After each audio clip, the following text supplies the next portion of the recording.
Yeah, I'd like to call the October 24th Norwood Borough Council Infrastructure Committee meeting to order.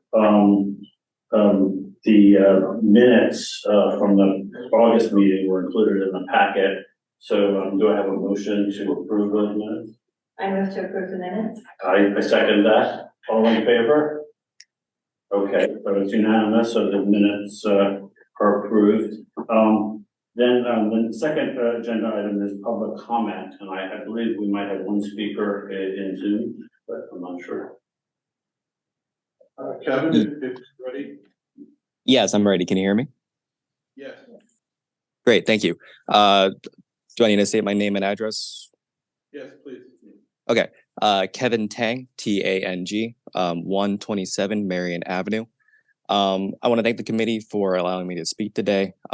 First off, the topic of my comments is for the electric vehicle charging station placed at 127 Marion Avenue. First, I would like to ask that the infrastructure committee be involved with any sort of relocation policy for the electric vehicle charging stations in Narberth Borough, as the EV charger program was discussed by this committee a number of times throughout 2022 and 2023 per the media's posted online. Again, we want to reiterate the need to relocate this particular station at 125 and 127 Marion Avenue, as it does not meet the Pennsylvania Department of Environmental Protection's Driving PA Forward Level 2 electric vehicle charging rebate program's goal of installing Level 2 chargers in public spaces, workplaces, and multi-unit dwellings, or specifically in underserved and disadvantaged communities. Also, we want to again offer our support and working with the committee and the borough to help create a process and policy to find a more suitable location with more willing residents in support of the charger location. We have found that a majority of the residents of the 100 and 200 block of Marion Avenue feel that the location is not suitable, as this is a residential area with narrow roads and congested parking. Thank you. Thanks a lot, Kevin. This matter has sort of left this committee and is being handled by council, as you know. So if they come back to us for a further recommendation. It's also in the discussion for Public Health and Safety Committee next month. Yes, I was going to mention it has been referred. Okay, so they already referred it to another. Yes, it's been referred to another committee. Public Health and Safety will be hearing that next. So, but at such time that council refers the matter back to us, we'd be happy to take it up. But at this point, our actions were to approve the overall concept of the EV charging, which we did, as you mentioned, but the specific location was not really in our purview, but it may yet come back here. So I guess we just have to wait and see how that goes. Okay, great. Appreciate your time. Thank you. Okay, thanks. Okay, moving on to the third agenda item, borough projects, the Narberth Avenue Bridge. But before you give any sort of report, there's been some confusion amongst at the last council meeting and among members of council about the current budget estimate, and I guess it's in the latest set of estimates, it's gone up from the prior memos. Yeah, correct. That is correct. Why the September figure hadn't been added in to updated meeting notes, I'm not really sure. Everybody does know that the meeting minutes from those discussions are reviewed by everybody, so I'm not really sure. But I do know that our most recent estimate, which I would deem most reliable at this point, is the one included in your packet. This one was prepared at the end of September. My understanding is that Benoni is in the process of developing a new one, but in order for them to do that, they are trying to get a better handle on the project schedule. you all know we had missed the mark to get Norfolk Southern to go through that approval process, so we're still waiting from them to get final forms and kind of get an understanding of the schedule impact that their operations is going to bring, thus affecting the estimate. But in terms of the actual costs as well, obviously there are pending updates to that too. So this is the figure that I have been using in the budget. Though I don't really have much of an explanation as to why the Benoni minutes are different.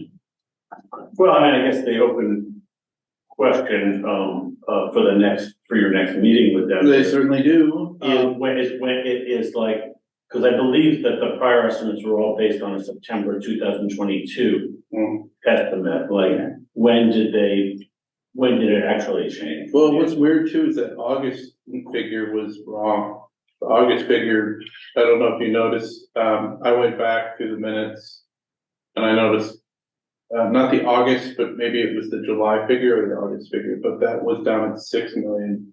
And that wasn't right. Okay, well, again, this is a question for your next meeting with them, is to find out, like, you know, what the history of, you know, like, when these new estimates were made and why they didn't show up in the minutes.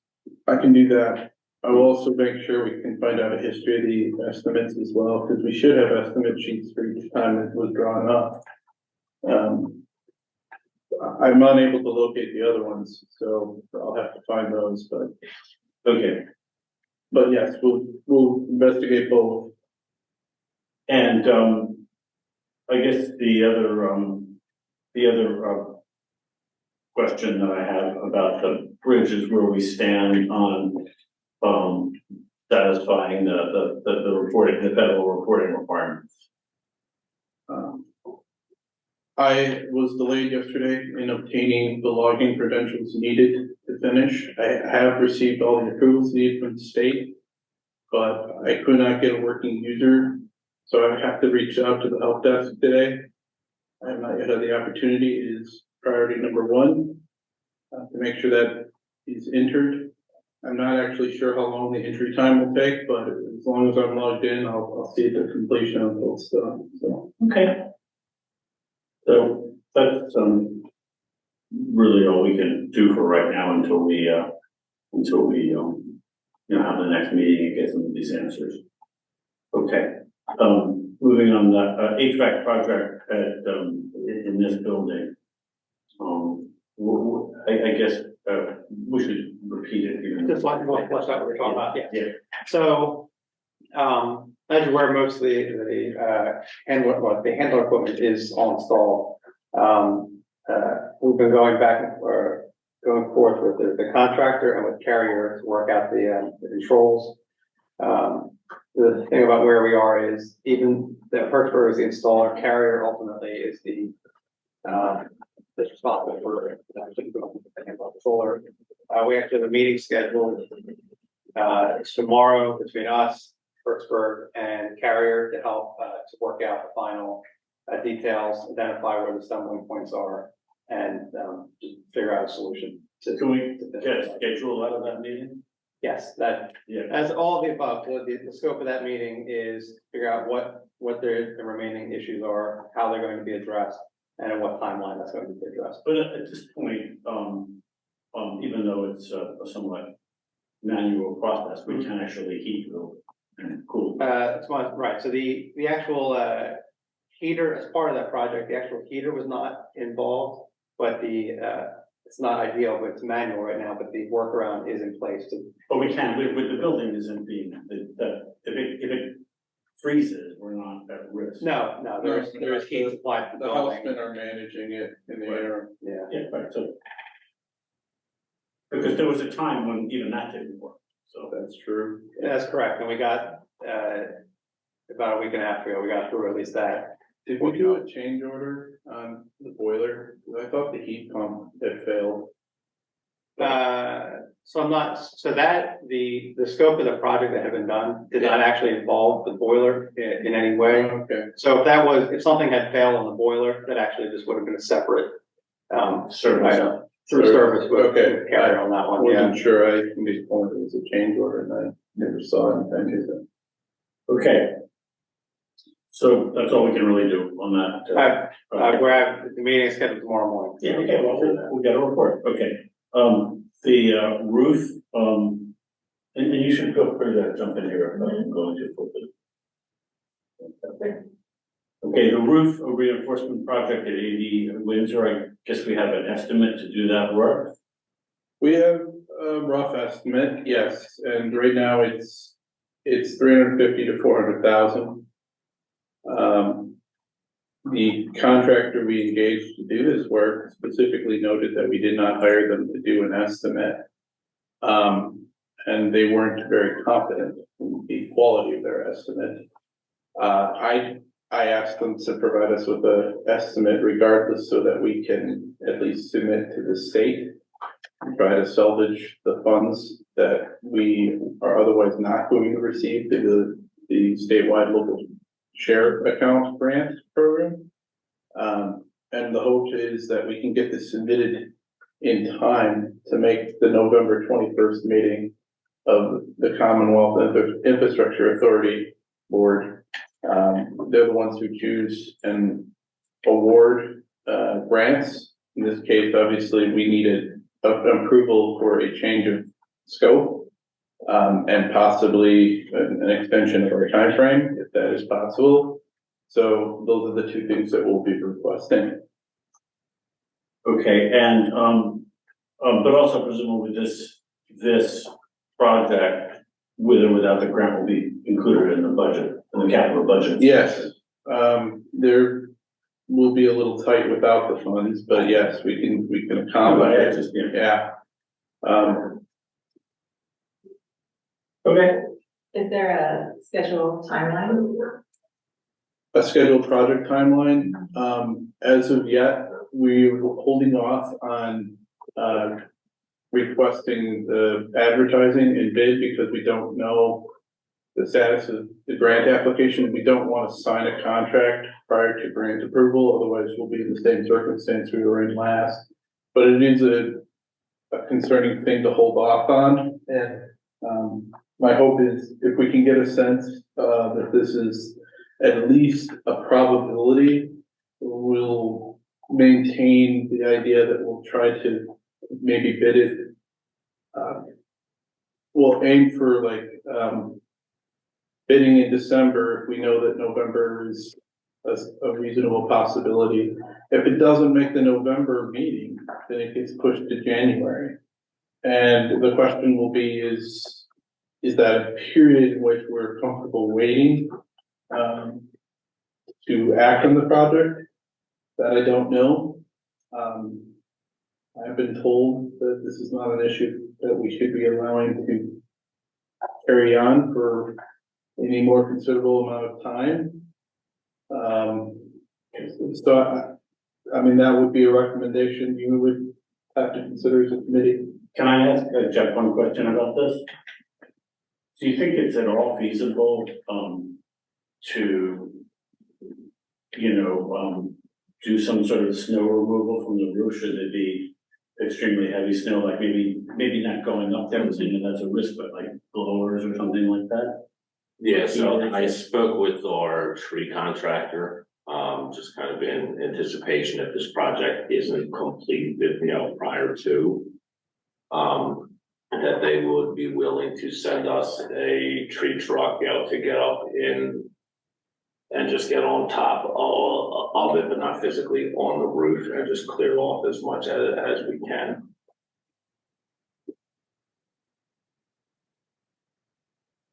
May I ask a slightly related question, but it's not completely related to the roof? So I noticed that the roof gutters, they all get clogged at some point, and I know this is peak season with the leaves falling. What is the schedule right now to clean out those gutters, because that seems to be. We're up there in the fall, we're up there each week.